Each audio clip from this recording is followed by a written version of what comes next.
네, 대통령실의 사적 채용 논란이 확산되고 있습니다. 이 문제를 두고 권성동 당대표 직무대행과 장제원 의원의 갈등설이 또다시 수면 위로 떠올랐는데요.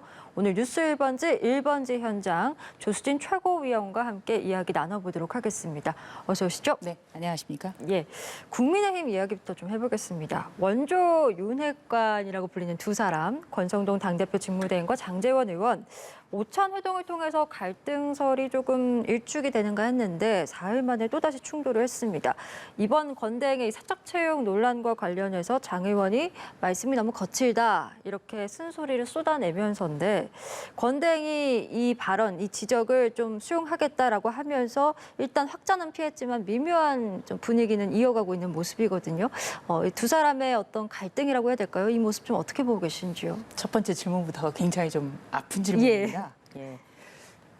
우선은 우리 경제 상황이 대단히 어렵죠. 그리고 지금 산적한 현안이 너무나 많기 때문에 마치 두 분이 권력을 놓고 대립하는 듯한 모습은 굉장히 좀 민망하고 국민 여러분께 송구한 일입니다. 예. 네, 그렇기 때문에라도 두 분이 더 이상 확전을 하시면 안 되는 것이죠. 그리고 오찬을 하고 아무 문제가 없다라고 말씀을 하셨는데 뭔가 불화가 또 있는 것처럼 점화된 거에 대해서도 예. 대단히 좀 유감스럽습니다. 그리고 지금은 무엇보다도 경제 위기를 타파하는 이런 데 주력하는 책임감 있는 여당의 모습을 보여줘야 되고 또 특히 두 분 같은 경우는 윤석열 대통령 당선에 아주 지대한 공을 세웠기 때문에 윤석열 대통령의 국정 운영을 힘있게 뒷받침하는데 최선의 노력을 다해야 된다. 장제원 의원으로서는 어떻게 보면은 권성동 원내대표가 좀 나한테 왜 그럴까 이런 불만을 가질 수 있어요. 왜냐하면은 그 대통령실에 근무하는 직원과 관련해서 하지 않아도 될 말을 했거든요, 사실은. 네, 그러니까 장제원 의원에게 이렇게 이야기를 했다. 이랬지만 저도 이제 국회 들어와서 만 2년 생활을 했습니다만 당내의 어떤 분란으로 비춰지는 문제에 있어서는 자신이 조금 손해를 감수하더라도 참는 게 가장 좋다. 예. 제가 최고위원이 돼서 또 작년 대선에도 참 항상 생각한 게요. 당의 분란으로 비춰지는 것 이것 자체가 국민과 당원께 실망을 드리는 거기 때문에 내가 조금 손해를 보더라도 참으면 나중에는 평가를 받는다. 제 경험입니다. 예, 민생 경제에 주력해야 할 시점에 두 사람의 모습은 옳지 못하다라는 비판이신데 일각에서는 이런 논란들이 권성동 대행과 장제원 의원의 일명 어떻게 보면 윤핵관끼리의 파워 게임 아니냐라는 이야기들도 있는 것 같습니다. 우선 그 윤핵관이라는 단어 자체가 굉장히 불편해요. 예. 그리고 이런 단어를 이준석 대표가 만들어서 유통을 시키고 또 이런 것이 부메랑으로 돌아오는 것에 대해서 굉장히 참담함을 느낍니다. 대통령은 핵심 관계자 많아야 돼요. 오히려 여당은 여당 전체 구성원이 핵심 관계자가 돼야 됩니다. 예. 오히려 몇몇만 핵심 관계자로 분류되는 것 이게 바로 국민의힘의 좀 안타까운 일이죠. 그래서 제가 좀 조심스럽지만 연합TV부터가 핵관이라는 발언 좀 안 쓰셨으면 좋겠다. 이렇게 좀 당부를 드리고 싶고요. 그리고 또 한 가지는 지금 국민의힘의 당원 당규에 따르면 원내대표가 직무를 대행할 수밖에 없는 상황입니다. 그런데 이 체제를 놓고 누가 반대를 할 수가 있겠습니까? 그리고 이 직무 대행은 당원 당규의 해석을 거쳐서 의원총회에서 추인을 받은 것입니다. 예, 그렇기 때문에 대행 체제에 대해서는 누구도 부인할 수가 없다. 이렇게 생각을 하고요. 또 이런 어떤 부인할 수 없는 체제에 대해서 분란이 있는 것처럼 비춰지지 않기 위해서라도 정치는 물밑 대화를 정말 많이 해야 됩니다. 제가 아는 정치라는 것은 물밑 대화가 90%예요. 정치는 꼭 물밑에서 대화를 해야 돼요. 드러나는 것은 결정이 되고 드러나야 되거든요.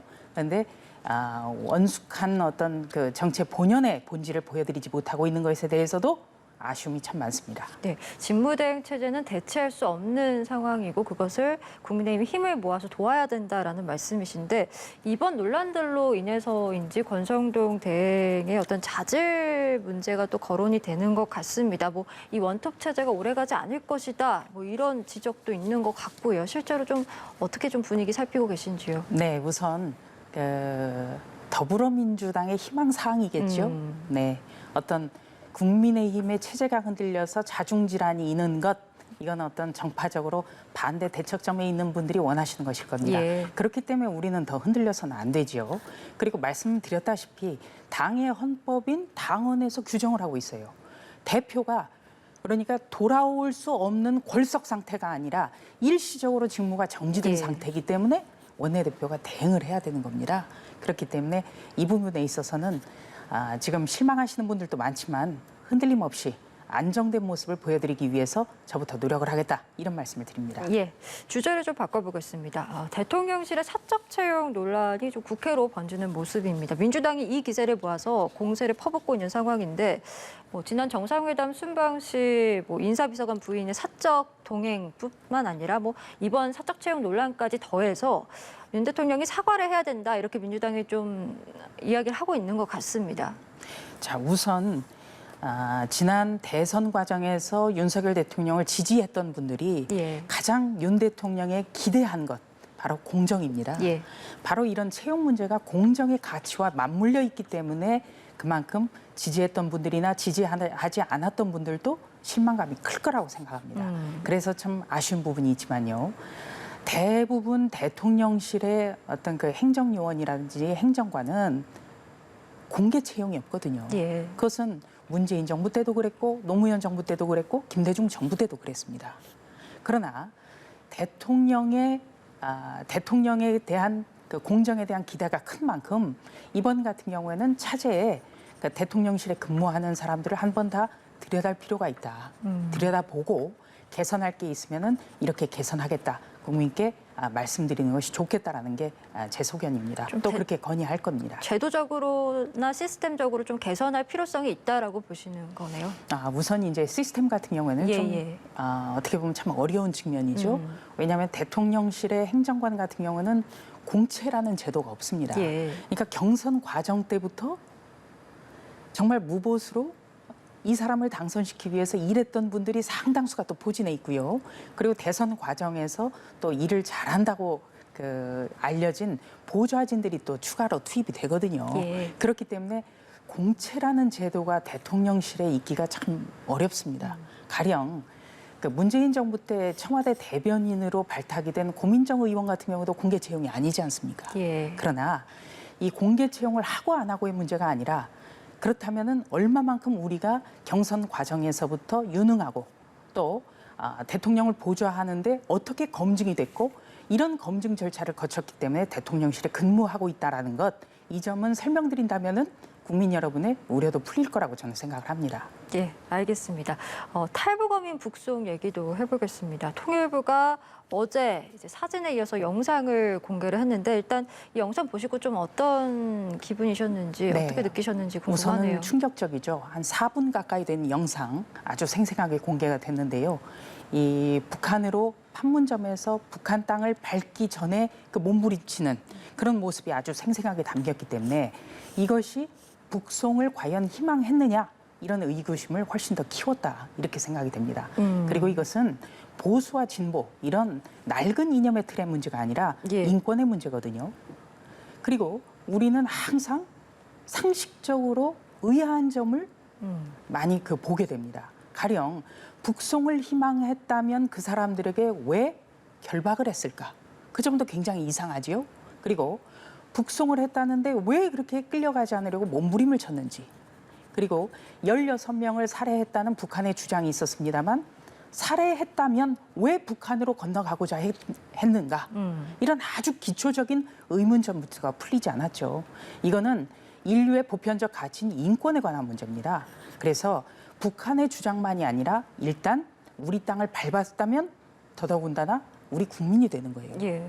또 우리 헌법에는 대한민국의 영토는 한반도와 그 부속 도서로 한다. 이렇게 됐기 때문에 일단은 그 사람들에 대한 정밀한 조사 과정이 있었어야 됩니다. 왜 조사가 탄탄하게 진행이 되지 않고 북송을 결정했을까?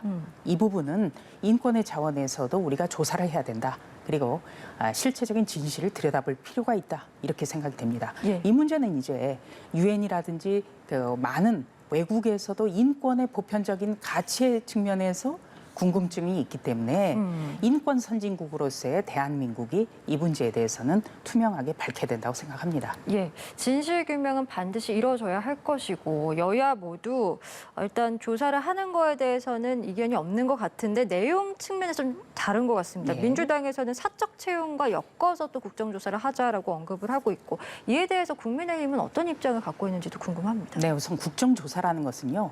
국정을 운영하면서 드러난 구조적인 문제점에 대해서 국회 차원에서 들여다본다는 것이죠. 예. 그렇기 때문에 대통령실의 근무 문제가 논란이 됐고 특히 이 논란이 된 것은 권성동 원내대표가 7급과 9급에 대해서 좀 어떻게 보면은 다소 국민의 정서에 동떨어진 발언을 했기 때문에 논란이 커진 측면이 있습니다. 예.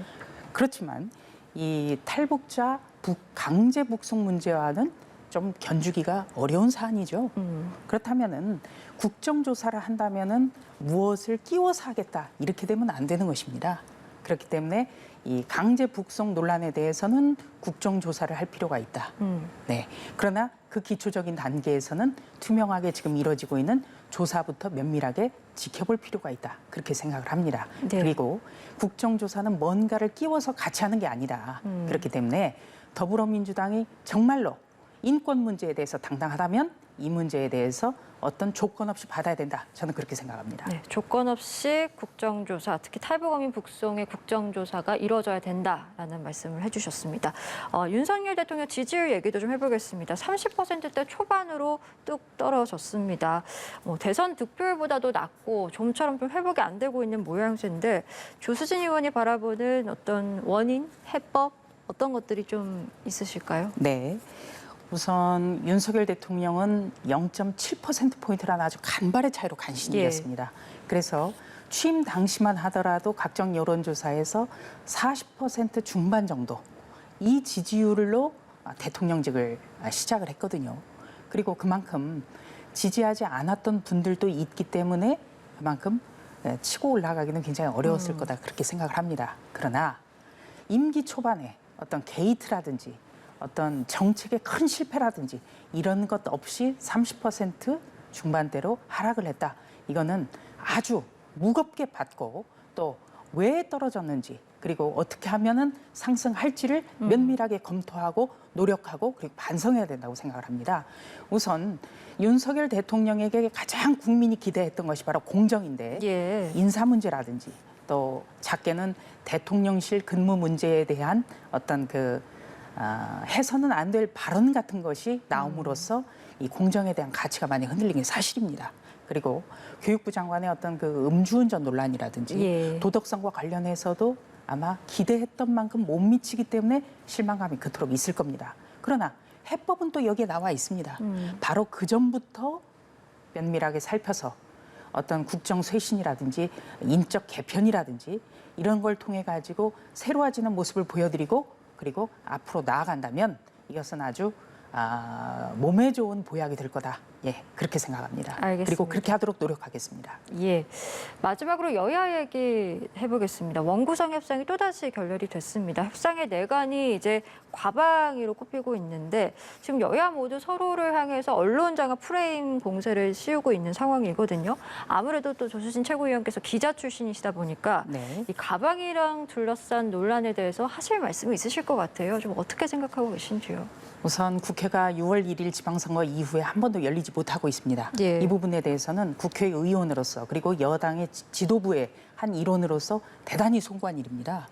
마치 국회의원이 놀고 있는 듯한 그런 인상을 주거든요. 예. 이건 대단히 잘못됐고 또 한 가지는 재헌절까지도 국회가 공전하는 모습 이거는 초유의 사태입니다.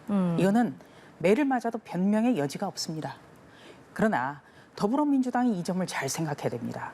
우리가 국회에서의 원구성 협상은 일괄 타결이 원칙이에요. 예. 네. 그런데 여당이기 때문에 국회의장단 소추를 우리가 역제안을 해서 그게 받아들여진 겁니다. 그렇다면 운영위원장이라든지 법사위원장 정해져 있는 것은 협상 대상이 아니기 때문에 나머지 상임 배분에 대해서도 우리가 양보한 만큼 전향적으로 나와야 되는 거예요. 협상이라는 것은 주는 게 있어야 받는 게 있는 겁니다. 그런데 더불어민주당이 국회의석의 힘만 믿고 마음대로 하려고 보다 보니까 이게 계속 늦어지고 있는 거예요. 물론 국민의힘이 지혜를 발휘하지 못하고 있는 측면도 있습니다만 예. 과방위원장과 행안위원장이 지금 뇌관이 되고 있죠. 그런데 과방위원장 같은 경우는 지난 연말 대선 과정에서 현직 과방위원장인 이원욱 의원이 뭐라고 했습니까? 종편 다 폐지하겠다고 그랬어요. 그렇기 때문에 과방위원장이 뇌관이 된 겁니다. 우리는 그런 우려를 불식시켜야 되고요. 또 언론 개혁도 검찰 개혁과 마찬가지로 언론인 종사자 여러분들부터가 나서줘야 되는 겁니다. 지금 안타까운 일인 게 어떤 방송이나 신문의 매체를 볼 때 많은 분들이 아, 저 매체는 어느 쪽이니까 안 본다. 이런 게 너무 강해져 있어요. 예. 그렇기 때문에 과방위원장을 저희가 확보를 하려고 하는 것은 더불어민주당이 했던 어떤 그런 시도들에 대해서 그런 점은 앞으로 우리는 하지 않겠다라는 선언이거든요. 그렇다면은 언론인 종사자 여러분들부터 언론이 국민의 신뢰를 받기 위해서 그리고 또 언론이 보도하는 내용에 대해서 국민들이 이거는 신뢰할 만하다라고 느낄 수 있도록 같이 노력을 해주셔야 된다는 점을 좀 말씀드리고 싶습니다. 알겠습니다. 오늘 말씀은 저 여기까지 듣도록 하겠습니다. 지금까지 국민의힘 조수진 최고위원과 함께 이야기 나눴습니다. 말씀 고맙습니다. 고맙습니다.